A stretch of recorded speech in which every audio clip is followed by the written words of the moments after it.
We're joined now by Tom Kertscher, one of our PolitiFact Wisconsin reporters, to give us a quick look at Hillary Clinton on the Truthometer. So we're going to run through some of the recent claims that we've evaluated, as well as PolitiFact National. Right.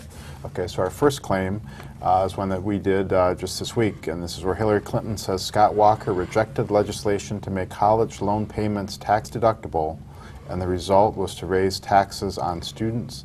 We rated that false. Tom?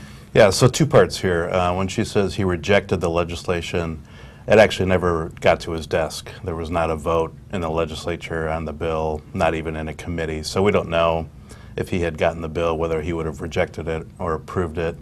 Secondly, when she says that rejecting the legislation was a tax increase on students is not correct, because the fact that there was no new law meant the status quo was unchanged. Right, yeah. So if nothing happens, it's not going to go up or down. It's just going to be remain the same as it was. All right, here's another one, is where she says Scott Walker's defunding of Planned Parenthood, quote, left women across the state stranded with nowhere else to turn for cancer screenings, breast exams, and birth control, and we rated that half true. Right, so partially accurate, but not fully. It's correct that he did defund or take away state funding of Planned Parenthood back in 2011. A couple of years after that, Planned Parenthood closed 5 clinics around the state. So to some extent, women who were using those clinics had to find somewhere else to go. But her statement goes too far in saying that they had nowhere to turn, because Planned Parenthood did connect these women with other facilities, sometimes in the same community, sometimes there was certainly more travel involved. All right. Our next one, again from Hillary Clinton, if I had not asked for my emails all to be made public, none of this would have been in the public arena, and that one was rated mostly false.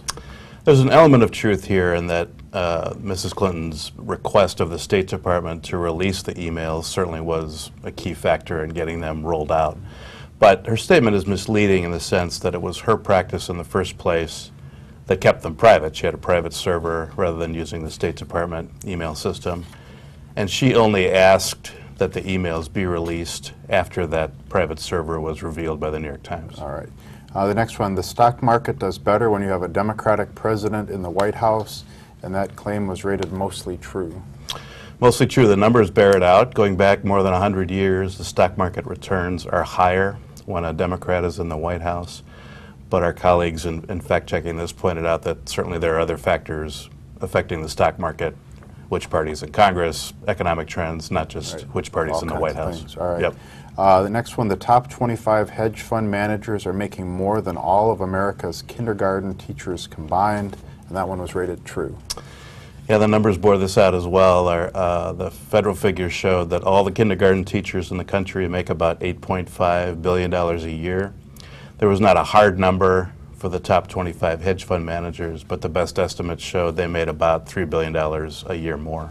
All right, and finally, she says not one of the 17 GOP candidates has discussed how they'd address the rising cost of college, and that one was rated false.